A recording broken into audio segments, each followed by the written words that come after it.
Hey, my ball. Give me that ball. Oh, it looks like that insurance agent is taking the ball from that kid. What a low ball move. George Sink Injury Lawyers won't let the insurance companies take advantage of you. If you've been hurt, call all nines now. Happy 250th birthday, America. Happy 250th birthday, America. Save big on fountain drinks and chewy ice at Parker's Kitchen. We're celebrating 50 years of Parker's Kitchen with 50-cent fountain drinks all summer long with Parker's Rewards. Live from Augusta, breaking news. Breaking news, Burt County Sheriff Alfonso Williams has been indicted by a federal grand jury. I'm Zaina Halliburton. Thank you for watching First at 4. He's accused of taking cash payments, making DUI tickets disappear, and illegally transferring a gun to a convicted felon. There are 5 counts of Hobbs Act extortion and 1 count of unlawfully transferring a firearm to a prohibited person. Your Will Rio live in Waynesboro. He's been following this. Will, what is the indictment revealing? Well, Zaina, much of the indictment is revealing some of the things that we've covered over the last 3.5 years or so. That would be the driving under the influence charges that have been dismissed while they were pending. Again, we don't know who these victims were. We don't know what cases they were. But of course, we have been covering this. We have exposed some DUI cases that the sheriff has seemingly made disappear over his time in office. He's been in office since 2016, and we've covered a multitude of issues. But again, you had mentioned that transfer of a firearm to a prohibited person. That's one of the newer charges that we were unaware of until we got our hands on this indictment. But Zaina, these are really strong charges and counts that we're seeing here today. And we know that these extortion charges carry up to 20 years in prison with fines associated with them. The firearm charge actually carries 15 years with fines available as well. So there's a lot to this process, as again, we're just now learning that the sheriff has been indicted. That's what we've learned this morning with several of these counts, 6 of them. And the next step in this process, I actually just went inside and talked to the county about this and what happens next. They say that they've been in contact with Georgia Governor Brian Kemp's office on what the next steps are. As we know, the governor's office will be made aware of this. We know that they just emailed them. They will have to get a certified copy of this indictment, and that's when the governor will then initiate a committee that will be formed that will have the attorney general on it, as well as 2 sitting sheriffs in Georgia that the governor will appoint to have this committee to investigate Sheriff Williams and determine if he needs to be suspended. Then at that point, they will hold an investigation and see if he needs to be booted from office at this time. So getting way ahead of ourselves after that, if that were to happen, then they will hold a special election here to try to get a new sheriff in office. Again, this is way in the future of this entire process. As we know, the governor's office was just made aware at this time. But again, these are very serious counts that the sheriff is facing, up to 20 years in prison for the extortion charges, 15 years in prison for the transfer of a firearm charge here. And I want to say these indictments, this is just an indictment. It's innocent until proven guilty at this point. This was a grand jury that felt they had enough evidence to indict the sheriff on these charges that they were presented. We know that this has been going on for months at this time. We've been hearing a lot of information surrounding this grand jury that was convening over the last few months or so. So this is something we're going to continue to follow, whether the sheriff has to turn himself in, whether the FBI and the federal government will go and arrest him, or really what the next steps are in this entire process. It's really something that we haven't seen or dealt with here recently. So there's a lot more. The county is going to continue reaching out to the governor's office to try to get some of this information to them that they need to trigger those next steps. But as for tonight, there is a county commission meeting here. We are expecting some kind of statement to come out of this. I know county commissioners will be briefed on this entire situation, so we'll try to get a public statement from them and see which direction they're going and what they have to say tonight. But again, Sheriff Alfonso Williams has been indicted on 6 counts.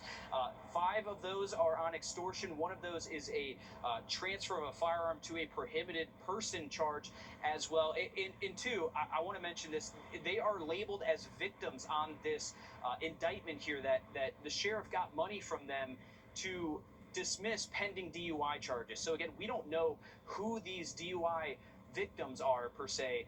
So that's going to be something that we're going to continue to follow. We know that the sheriff is set to have a first appearance in an arraignment. That's on 8/3/2026 at 2 p.m. That'll be in Augusta. That's something, of course, we'll follow as we get there. So much more to uncover, so many questions involved with this entire process. We'll have live updates throughout tonight, Zaina.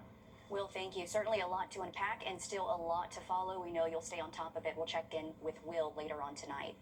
Also breaking first at 4, a toddler from Louisville, Georgia has been shot and killed by a 4-year-old in Florida. It happened in Kissimmee, just outside of Orlando, while the family was on vacation Sunday. Police say an unsecured gun was found inside the car. Your Brett Buffington reports from our breaking news desk. Brett, what are police saying about this incident? Zane, let's just start with how heartbreaking this story is. And we just learned in the last 30 minutes this little boy's name, just 2 years old, Braden Tinson. Today would have been his 3rd birthday. This happened on Sunday just before 4 o'clock in the afternoon in Kissimmee, Florida. If you're unfamiliar, that is just south of Orlando. You are looking at video from our station there of that scene on Sunday. The sheriff's office says this family visiting, staying there at an Airbnb, had just arrived, had not even made it inside of that rental yet, and they heard a gunshot. They're standing outside in the parking lot. A 4-year-old relative got in the car and, according to the sheriff's office, found an unsecured, unholstered handgun. That 2-year-old little boy taken to the hospital. He did not survive his injuries. Tonight, this is under investigation by the sheriff's office there in Kissimmee, Florida, as well as the Florida Department of Family and Children's Services. Meanwhile, we do know that there's a GoFundMe on the internet, part of this, trying to get this little boy's family and his body back here to Louisville. Of course, developing in a heartbreaking story here out of Florida with connections here to our area. Just a sad, sad situation. It's something we'll continue to follow to see if any kind of charges will come out of this when it comes to parents or whoever was in charge of these children. But just heartbreaking. Brett, thank you for sharing more details into that. We're going to switch gears now and send it over to weather happening right now. We're tracking more storms across the area, so hopefully you're keeping the umbrellas close as we send it over to your first alert meteorologist, Emily Acton. Emily, we need to keep the rain boots. Yeah, I would say keep the rain gear as if you have any outdoor plans this evening. As you could see on the radar, it's hit or miss. So some spots are completely dry at the moment and others we're having to deal with some downpours, like at the lake right now. 87 degrees, feeling like 95, but again, wherever these showers are popping up, it's feeling a little bit cooler out there, and that's the story all across the southeast. We're dealing with those showers and thunderstorms again across our area, starting to pick up a little bit closer to the city of Augusta, but this is going to be the story throughout the rest of our afternoon and into our evening as well. Just have the rain gear. Wouldn't necessarily cancel plans, just stay weather aware and have the First Alert Weather app downloaded. I'll have a look at what's in store for the next 7 days coming up. Thanks, Emily. Former Senator Lindsey Graham's sister, Darlene Graham, officially sworn in as senator. Just in the last few hours, she became his replacement until the end of his term in January. Senator Graham died late Saturday night from a major cardiac health-related issue. Graham became his sister's guardian after their parents died when she was a child. Governor Henry McMaster appointed Darlene yesterday. Darlene brings nearly 3 decades of government experience for the role of Senate. That includes nearly 7 years as a state commissioner for the Commission of the Blind. She says she's ready to carry on her brother's work. And that you will well and faithfully discharge the duties of the office on which you are about to enter. So help you God. I do. Congratulations. God bless you. Voters will need to decide who takes her spot come January. Voting for a primary will be August 11th with a runoff on August 25th. New updates today after a train crashes into a tractor trailer in Grovetown. Catherine Street now open, but not the crossing at the railroad. Leaders say you will need to go from Catherine Street to Robinson to the tracks, but you cannot cross them. Oh my God.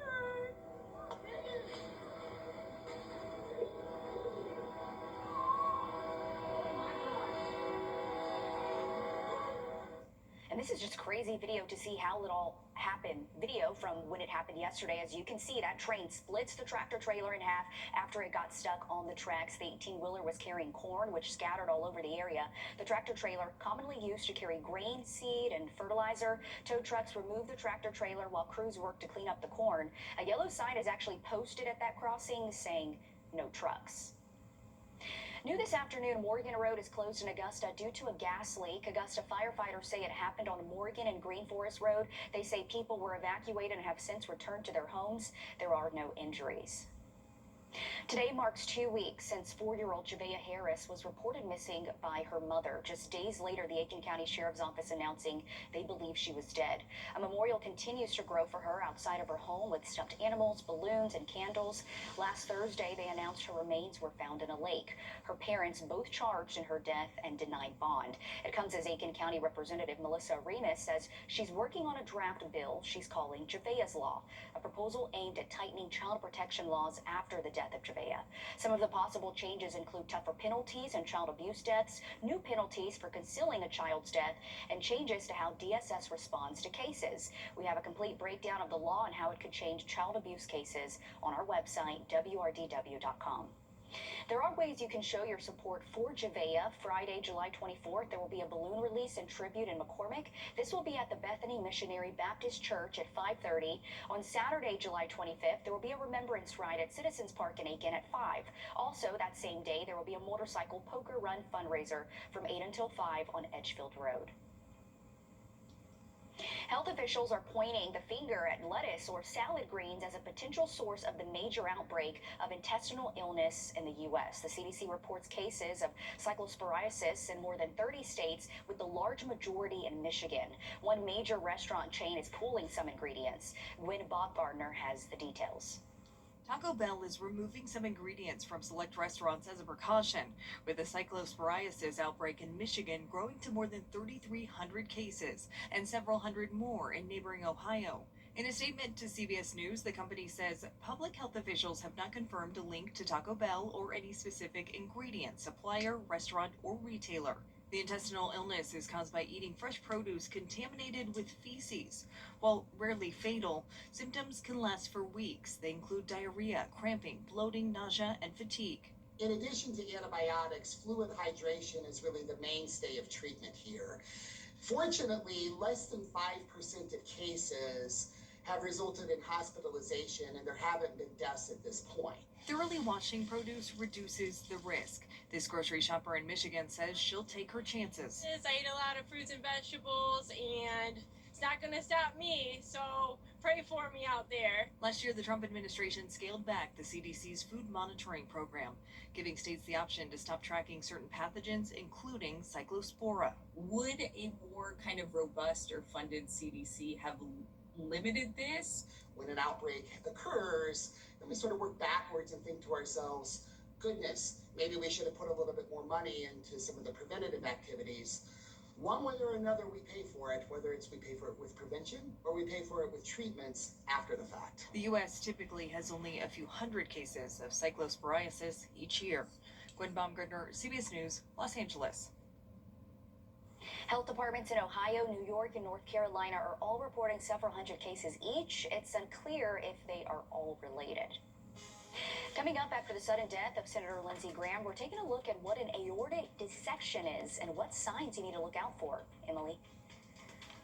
And we're tracking a few isolated showers on the radar. Overall, nothing too widespread. I'll have a look at what's in store for the rest of your evening coming up. Time and Temp, brought to you by your First Alert weather team. Car wreck? Just call all nines. At Stanton, for a limited time, kids get a free eye exam. Penguins need clear vision. Kids do too. Plus, glasses start at just $79. Made same day. Smart, simple. Stanton. I'm Mike Costello. At Stanton, our progressive lenses are digital, customized for you. All distances, one lens. Get 2 progressives plus a free eye exam for just $175. Smart, simple. Stanton. Now, your First Alert weather with meteorologist Emily Acton. Well, looking at our evening planner, have the rain gear if you do have any outdoor plans. Nothing too widespread in terms of those shower chances. nowhere near what we saw yesterday, but still keeping that rain chance as we go throughout the next couple of hours. Temperatures will drop into the 70s by 7 p.m. We'll dip into the low 70s overnight tonight. So another very seasonal day in store for the rest of our day today, but again tomorrow as well. Here's a current look at the radar. Again, just starting to see a few of those isolated showers in our area, and looking at those rain chances throughout the next couple of hours. Pretty minimal for us. We might see a little bit of an uptick around sunset, but overall, nowhere near what we saw yesterday. And looking at our forecast for your Wednesday, starting off dry, a little bit cloudy out there, right around 73 to 74 degrees to start off your morning. And then we'll have a few afternoon showers, maybe a thunderstorm or two, but coverage-wise, a lot less for the rest of the work week. So, again, conditions are looking pretty good. Now, Friday, I will say there will be an uptick in those rain chances, but overall, things are looking a little bit warmer and a little bit drier here for the next couple of days, Wednesday, Thursday. As we get into our Friday, just a few isolated storms possible, and that will be the story for our weekend. Not much more than those typical afternoon pop-up showers and thunderstorms, but again, still something that I wanted to mention. So if you do have outdoor plans, don't cancel them. Just know that there is going to be that chance for a few hit or miss showers. Rainfall totals over the next 7 days, half an inch to even up to an inch in spots. So really going to depend on where those downpours set up. But overall, looks to be pretty beneficial rain for us. We'll keep a 30% chance of showers tomorrow, and then again for our weekend. But temperatures not looking too bad till we get into next week, Tuesday, back into the upper 90s. Thanks, Emily. We're learning more about the sudden death of U.S. Senator Lindsey Graham. He died Saturday night from a tear in his artery, according to preliminary findings from a medical examiner.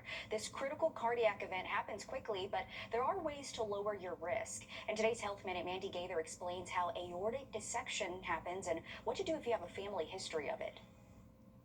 It's the largest blood vessel in the body. The aorta is the first place blood travels through as it's pumped from the heart to the other parts of the body. A tear inside of it can disrupt critical blood flow, often quickly, without much warning. Eventually, it reaches this tipping point where the wall of the aorta gives way. And so it starts to tear and unravel and come apart. Dr. Eric Roselli performs aortic surgeries just about every day at Cleveland Clinic. He says before an aortic dissection happens, there's already been a degenerative problem in the aorta. That's why he says it's important to know your family medical history. If a relative has had a sudden death, an aortic dissection, or died from the condition, get imaging to make sure you don't have an underlying issue. It doesn't cause any symptoms till the minute it's killing you. And so it's usually found incidentally when a study is done for some other reason, or if we're screening family members. Roselli says another risk factor is hypertension and to be screened for high blood pressure by age 25. If there's a problem, it can be managed through heart-healthy lifestyle choices and, if prescribed, medication. And if there's an abrupt onset severe chest, back, or neck pain, seek immediate emergency care. If you have an aneurysm, and we find an aneurysm, we can treat it very safely with a planned operation to take care of the aneurysm before the dissection occurs. For Health Minute, I'm Mandy Gaither. The National Institutes of Health say an aortic dissection is considered rare. It affects up to 30 people per million in the U.S. every year. It's more common in men and mostly happens to adults between the ages of 50 and 65.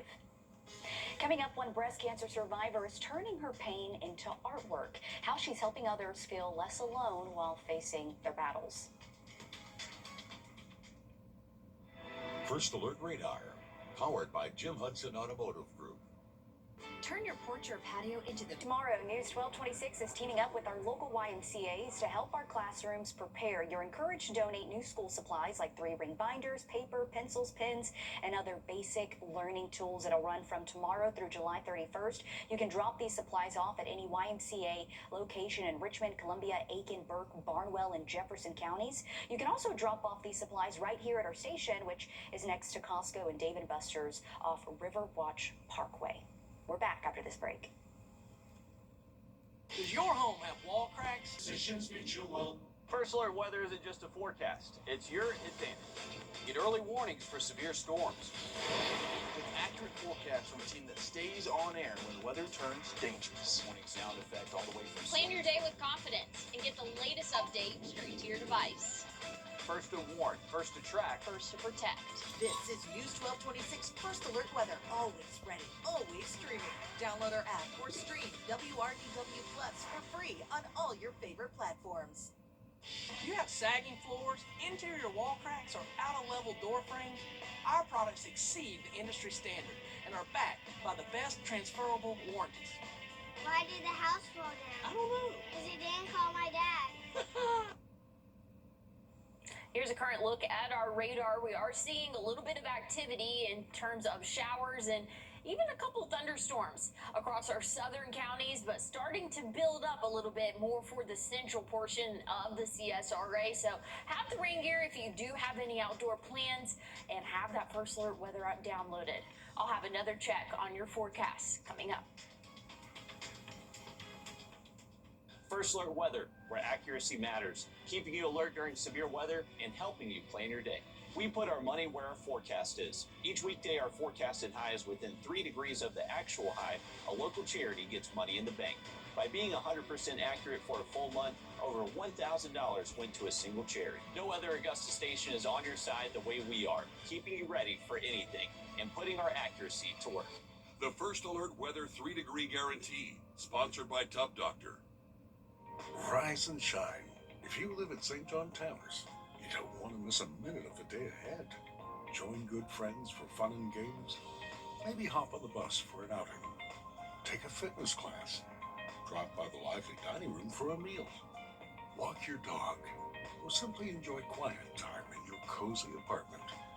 Pay us a visit and see why St. John Towers has been Augusta's premier senior living community for more than 50 years. The little pill with a big story to tell. Action! Live from Augusta. Breaking news. First at 4 continues with heartbreaking news out of Florida involving a local family. A Louisville family was vacationing in Kissimmee Sunday when police say a 4-year-old got a hold of a gun and shot and killed a 2-year-old. That child identified as Braden Tennyson.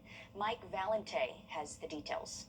Once you pull that trigger, that projectile is going somewhere, and this one hit a 2-year-old and killed it. Osceola County Sheriff Chris Blackman announcing the troubling news Monday that a 4-year-old was able to find an unsecured, unholstered handgun in the family's vehicle. The sheriff fielded several questions, including, do you expect charges to be brought in this case? Probably so, but it's initially, we're just in the beginning of the investigation.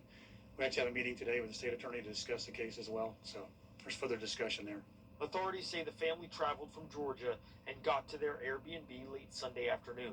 They had not yet even walked into their Airbnb, the sheriff says, when they heard a gunshot. The 4-year-old boy had apparently gone back inside the car where his 2-year-old relative was still waiting inside. The handgun was also inside that vehicle. So right here, this is so simple to put on, and it would stop that problem from happening. While stressing the significance of gun safety and gun storage, Sheriff Blackman held up a gun lock, urging people at home to listen. And if it can save one life, it's worth that investment to us. The sheriff's office says it does plan to speak to that 4-year-old child. A balloon release is planned for tonight at 6 o'clock at 1314 McBride Street in Louisville. You're asked to bring red or blue balloons. And sadly, this isn't the first incident like this with a local connection. Back in April, a 10-year-old child was shot and killed by his sibling after deputies say their mother left her gun inside her purse while she went into the store. This happened at the BP gas station on Gordon Highway. The mother now charged with murder in the 2nd degree, along with 3 counts of child cruelty, noting the other 3 children who were inside the car at that time. To weather now, another wet day across the CSRA as more rain moves in, but not as bad as yesterday, right, Emily? And we're not anticipating as severe of a flooding risk as what we saw yesterday. Now, Flash flooding still possible, and we're seeing those isolated showers across our area really starting to pick up around the lake right now, and really for the central portion of the CSRA. 87 degrees currently, so feeling a little bit better out there for this time of year, especially. We feel like 95, and looking at our current radar, again, just hit or miss. Some spots completely dry and sunny, and others, we're starting to see that uptick in showers just over the past 20-30 minutes. Starting to see some showers starting to grow in Edgefield County, really along the state line, moving into Columbia County as well. So if you do have outdoor plans, still keep them, but just stay weather aware this evening. Thanks, Emily. Augusta's proposed data center rules are still in limbo today. Commissioners took no action on a new ordinance, instead sending it to the full commission next week with no recommendation. Tonight's meeting comes after months of neighbors complaining about a proposed data center near Haines Station. You're looking at an aerial view of that site. Augusta's planning director says the new rules would keep future data centers in heavy industrial areas and set clear guidelines for how they operate. She says the plan can be updated over time as technology and community concerns change. Commissioners debated over whether to extend a temporary freeze on new data centers, but didn't agree on how long. If the full commission doesn't act by July 21st, that freeze ends automatically. The proposed rules would only apply to future projects, not the QTS data center already going up on Gordon Highway. Your city government reporter, Cindy Hood, will have more on this on News 12 at 6 o'clock. The next meeting will be held July 21st at 2 o'clock. It'll be at the Municipal Building. You can also review the draft document and submit feedback online. We have the link to do that on wrdw.com. And it's not just Augusta dealing with pushback on data centers. Over in Atlanta, one family been given an ultimatum. Sell your home or the state will take it. Utility giant Georgia Power planning to build a new transmission line so it can handle new data centers. CBS News' Skylar Henry has more from just outside Atlanta. I'm a single mom. I worked hard for everything. How do you put a price on a home you never intended to sell? One filled with more than 2 decades of memories. I think I was 5 or 6 when this was built. The yard where you buried your pets. The greenhouse that fed your family. When you talk about what being on this property means to you, yeah, right? It's y'all's. It's ours. It's our family. We belong here. But Ansley Brown's childhood home likely won't be here much longer. That's because the state's largest utility, Georgia Power, says it needs the area to make way for a 35-mile-long transmission line. Georgia Power has been here for as long as Ansley's mother has owned this property. It's just beyond the tree line. Now, with the expansion of this latest project, they're looking to take the 2.5 acres the house sits on. Georgia Power says increasing demands has outpaced the capacity of its existing grid, and building a new transmission line requires acquiring more than 300 parcels of land, including residential properties. What did your mom tell you she wanted for this property to be? Generational wealth, true generational wealth was the idea, and now it's being stripped from us. Georgia Power estimates 70 to 80% of the power on this new line is expected to help serve data centers. It says the remaining 20 to 30% of power will serve the state's growing residential and commercial demand. Georgia Power told us that they feel as if they've done this process responsibly. What would you say to that? I disagree. You can't tear down 35 miles of rural Georgia and it not hurt something or somebody. And to say that you're doing it in the name of data centers is a slap in the face to us, our community, our animals. Brown's mother recently came to an agreement with Georgia Power to sell. Brown says if she didn't, the utility could have sought to acquire her property through eminent domain, a legal process that allows private property to be taken with compensation for projects determined to serve a public purpose. All power generation starts somewhere. Holly Lovett is a Georgia Power spokesperson. Eminent domain is always, a last resort for us, and it's something we never want to do. To us, it's theft. It's literally $1 billion company stealing land from smaller people who can't fight back. We don't have the money to fight Georgia Power. So that's why a few months ago, Ansley took her story to TikTok. My childhood home is being taken by Georgia Power. She began sharing stories of others in similar situations. What is it taking from her? Look behind me. It's taking this entire backyard. What do you say to someone who will push back on any sort of offer that's out there and say, well, a price tag can't replace memories. Oh gosh, it almost makes me emotional because I have those memories in like my house, and I get how deeply personal people's homes are. I would just say that we see you and we hear you, and we want this process to be respectful and transparent, and that is going to ultimately benefit you. Brown doesn't buy that. And while she knows it's too late to save her home, she says she doesn't want to see this happen to anyone else. My mom wants an apology. She wants an apology from Georgia Power. That's it. And it's because of how she feels as if she's been treated. Yeah. I mean, for an entire year, they have bullied her. And there is no sorry. So that's what we want. We want an apology from Georgia Power. When asked if the utility company is willing to apologize, Georgia Power told us they have worked hard to be transparent, negotiate in good faith, and make the process as easy as possible. As for the data centers and who is behind them, Georgia Power told us it doesn't publish lists of customers to protect safety and security. Skylar Henry, CBS News. In Jefferson County, leaders are starting the conversation of data centers there. A public meeting will be held this Thursday to discuss what data centers are, its impact, and opportunities for Jefferson County. That meeting will be at 6 o'clock at the old Armory multi-purpose building. A teenager has been arrested and charged after a shooting in Augusta. This is Myasia Bell. The shooting happened yesterday morning on Druid Park Avenue. The incident report states Bell surrendered herself to deputies once they arrived on scene. The report states the victim had been shot in the stomach and taken to the hospital. We don't know their condition at this time. Bell is charged with aggravated assault and gun possession. Well, looking at the current radar, we're tracking some afternoon showers, maybe even a thunderstorm or two. I'll have a look at the rain chances throughout the next 7 days coming up. Ahead in sports, the biggest names in high school basketball have arrived in North Augusta with more than 50 ESPN Top 100 players in the field. The race to reach Sunday is underway. Now, your First Alert weather with meteorologist Emily Acton. Well, we are tracking some showers and thunderstorms this evening.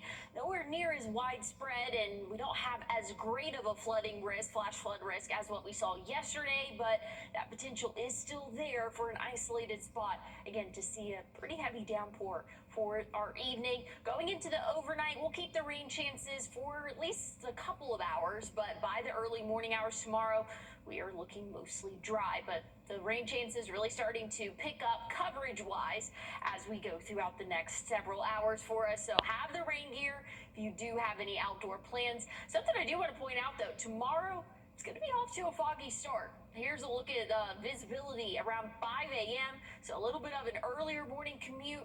It's going to be pretty tough to see anywhere past half a mile, really all across the CSRA.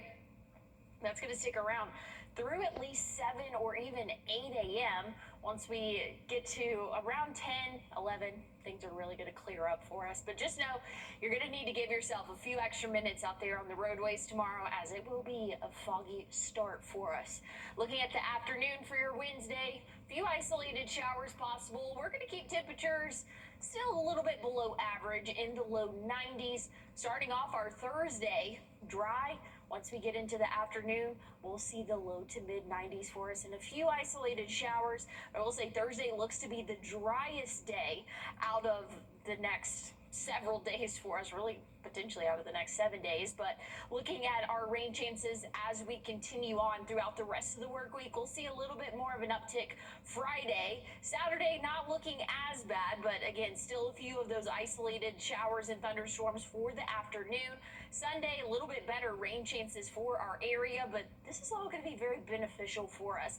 7-day rainfall totals anywhere from half an inch to over an inch, potentially in spots, really just going to depend on where those heavy downpours set up.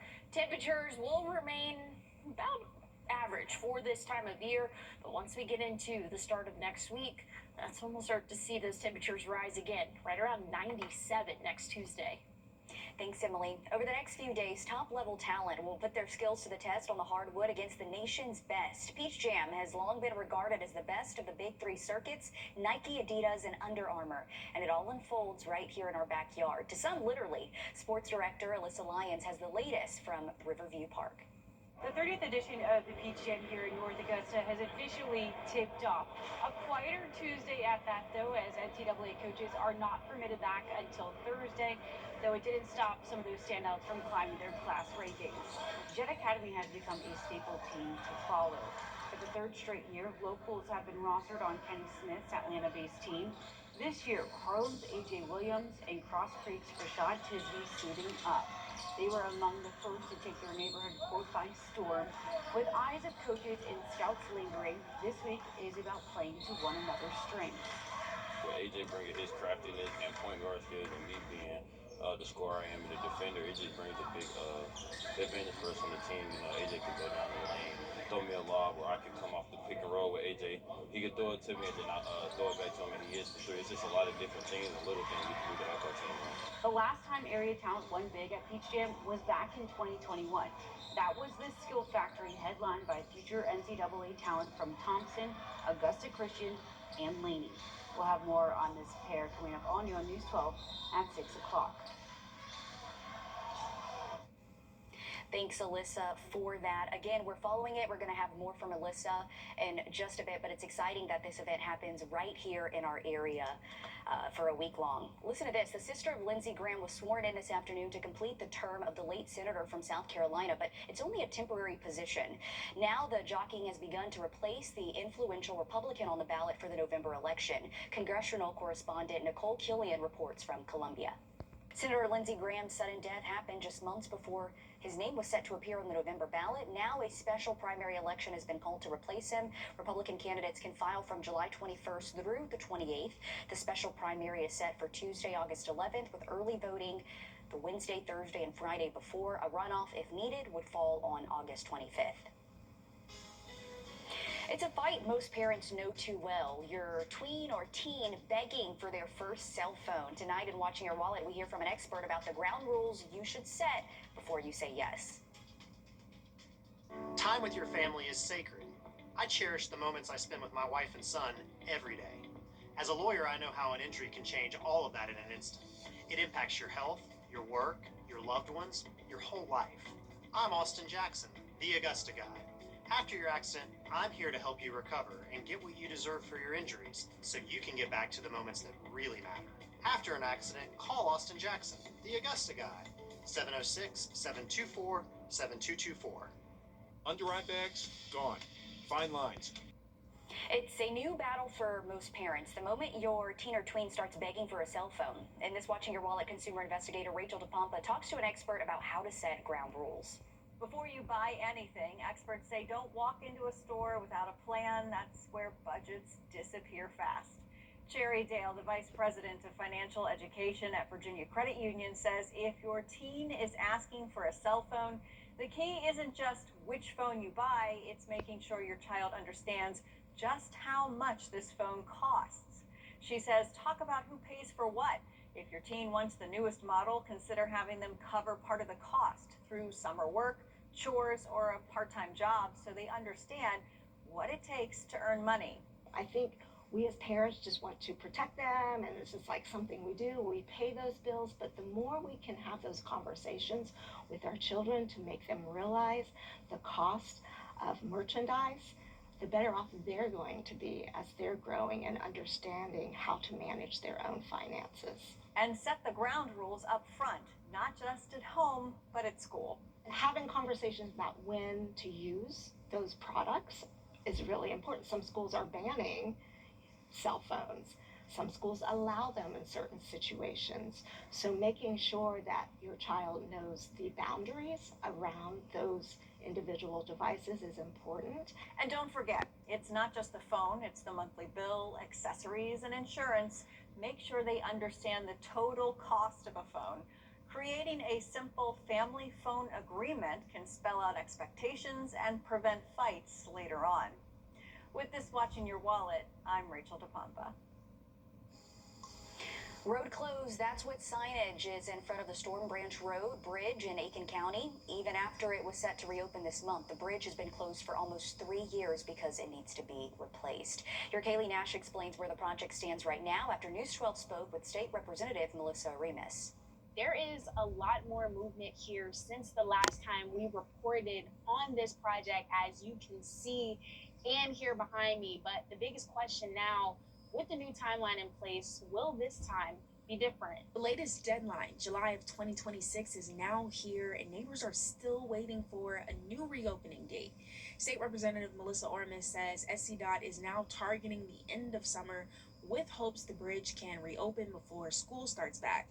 She says the project has faced setbacks, including right-of-way issues and more work than expected after the old bridge came down.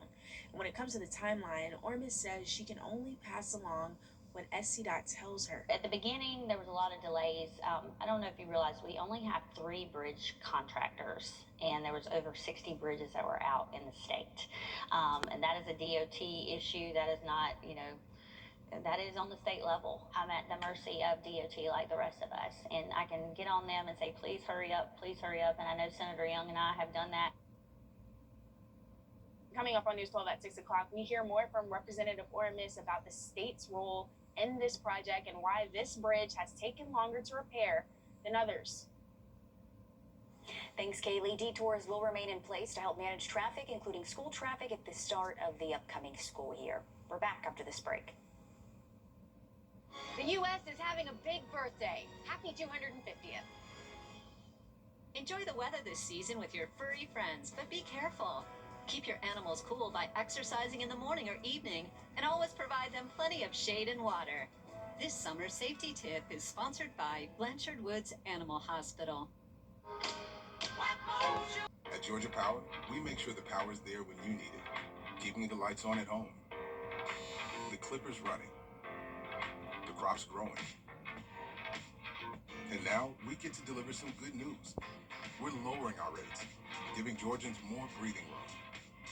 The same reliable energy with lower rates. The best part of my job is delivering good news. Georgia Power, here for Georgia, here for you.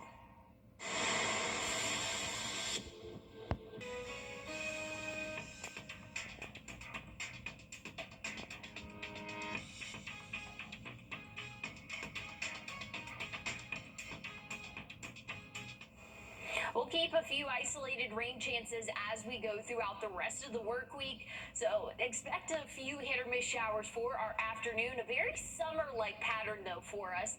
And we're going to continue to warm up as we go throughout the end of our 7-day forecast. Next Tuesday, back to 97. So be prepared for the heat, but we will see a few of those afternoon showers and thunderstorms. We'll keep you covered here in the Weather Center. Download the First Alert Weather app. Get breaking news faster and get your first alert quicker. Your news, your way, always free. Download the all-new WRDW News app today. I'm John Morgan of Morgan & Morgan.